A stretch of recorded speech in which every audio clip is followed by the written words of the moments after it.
Good morning, Canada. Eto, kaka-snowstorm na naman last night.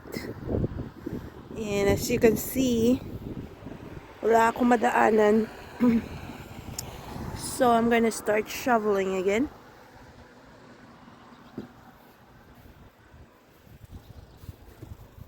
Ayan po.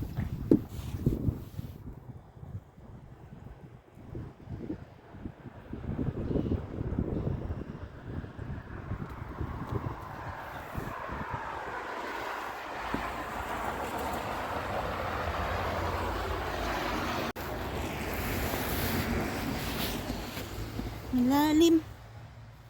Look how deep it is. So I'm gonna find my way over there. Good luck. Sakit balakang na naman ito. Okay guys, I'm gonna work out here. I don't need to go to the gym right now. This is a workout. Okay? I'm just starting it. So see you. I'll show you later.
Bye guys.